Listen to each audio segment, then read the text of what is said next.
ओम प्रकाश राजभर जी हैं, सुहेल जो भारतीय समाज पार्टी के राष्ट्रीय अध्यक्ष और जहुराबाद से हम लोगों के विधायक भी हैं। तो मैं जहुराबाद के नागरिक होने के नाते मैं आपका स्वागत करता हूं। Thank you. मैं आजकल एक बहुत ज्वलंत मुद्दा चल रहा है। भारतीय जनता पार्टी के ऊपर आरोप लग रहा है कि काफ़ी प्रोपेगेंडा फैला रही है और प्रोपेगेंडा फैला करके विपक्ष के नेताओं के ऊपर अनर्गल दबाव बना करके उनको किसी तरह से प्रताड़ित करने का प्रयास किया जा रहा है। क्या कहेंगे? याद होगा शायद आपको भी 2013 में जब कांग्रेस की सरकार थी, ये बिल आया था तो सारे विपक्ष के लोग विरोध कर रहे थे। तो उस समय राहुल गांधी जी ने उस बिल का समर्थन किया था और वो कानून का रूप ले लिया। उसकी चपेट में बीजेपी के भी लोग आ रहे हैं, सपा के भी लोग आ रहे हैं, कांग्रेस के भी लोग आ रहे हैं, सभी लोग आ रहे हैं। नहीं, बिल की बात नहीं हो रही है। अब सवाल और ये सजा की बात नहीं हो रही है। बात ये हो रही है कि विपक्ष के ऊपर ईडी, सीबीआई तमाम तरह के फर्जी मुकदमे ऐसे डाल करके जो परेशानी के जो कारण बन रहे हैं, इसका क्या मतलब है? ये इस बात से अगर विपक्ष परेशान है तो फिर ये इकट्ठा होकर क्यों नहीं लड़ते?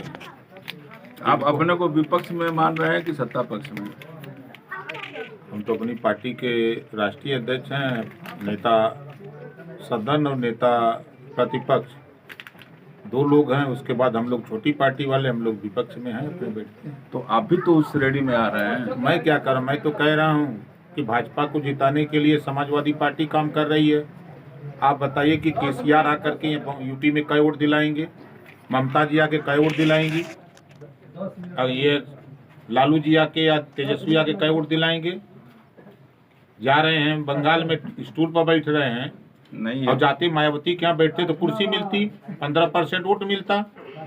मायावती जी तो आज की राजनीति में कुछ बोल ही नहीं रही हैं। क्या वो भी डर रही है क्या जांच से? कि अब जांच से तो सभी लोग चिहुक रहे हैं ना, सभी लोग डर रहे हैं, इस नाते इकट्ठा नहीं हो रहे हैं ना। जितना आप बोल रहे हैं, चाहे जितना सपा के अखिलेश जी बोल रहे हैं, चाहे और लोग बोल रहे हैं, मायावती का कोई स्टेटमेंट देखे हैं?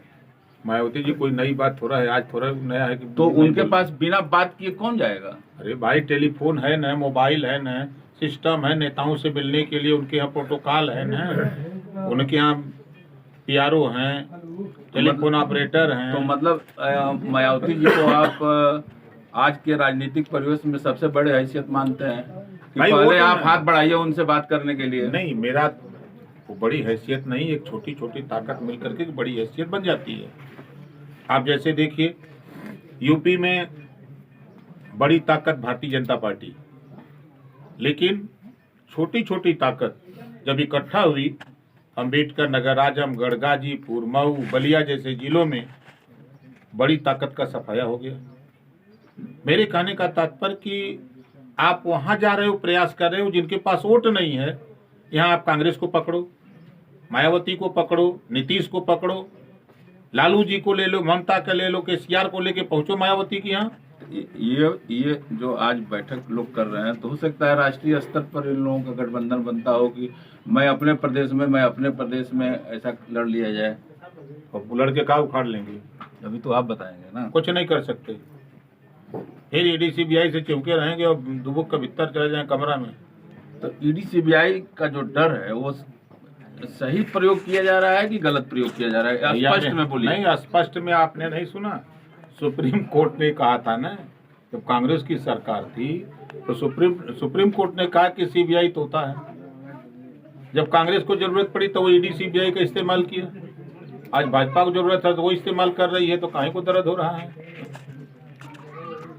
तो इसी डर से आप भी भाजपा का गुणगान में लगे हैं। हम तो कोई बाजा नहीं बजा रहे, हम तो सुहेल देव भारतीय समाज पार्टी की विचारधारा का बाजा सब जगह बजाते हैं। एक भाजपा नया सिगुफा छोड़ रही है। राहुल गांधी को जब से क्या बोलते हैं सजा मिली है 2 साल की, कि कांग्रेस पिछड़ों का अपमान कर रही है। देखिए, न तो कांग्रेस के नेताओं को पिछड़ों का याद है, न भारतीय जनता पार्टी, न सपा न बसपा, सारे लोग लेकर नाम पिछड़ों का लूटते हैं, हिस्सा पिछड़ों का। उठा के देखिए, अभी हाई कोर्ट ने कहा ना कि 69,000 शिक्षक भर्ती में पिछड़ों के आरक्षण और दलितों के आरक्षण में घोटाला हुआ, सरकार भी मानी, पिछड़ा वर्ग आयोग माना, हाई कोर्ट ने आदेश दिया। अच्छा, ये कितने दिन से लंबित मामला है, निर्णय नहीं हो रहा है? ये तो समाजवादी पार्टी 2017 से मामला 18 से चल रहा है। हाँ, 18 में शुरू हुआ हाँ? और अब तक नहीं। पिछड़ों के हितैषी लोग हैं ना, पिछड़ों के हितैषी लोग हैं। आज कांग्रेस की बात हो रही है, कांग्रेस ने क्या किया नहीं किया हम नहीं जानते। अगर कांग्रेस ने गलत किया तो हम भी गलत करेंगे। आज सामाजिक न्याय समिति की रिपोर्ट, ठीक है मायावती अखिलेश नहीं लागू किए, भारतीय जनता पार्टी 6 साल से सरकार है, ये क्यों नहीं लागू कर देते? सामाजिक न्याय की बात हो रही है, उसको क्यों नहीं लागू हो रहा है? और पिछड़ों की हक की बात हो रही है, अब ये हक की बात हो रही तो है। जातिगत जनगणना पर क्यों पीछे भाग रहे हैं? हम कहाँ भाग रहे हैं? नहीं, भाजपा, उनसे पूछिए।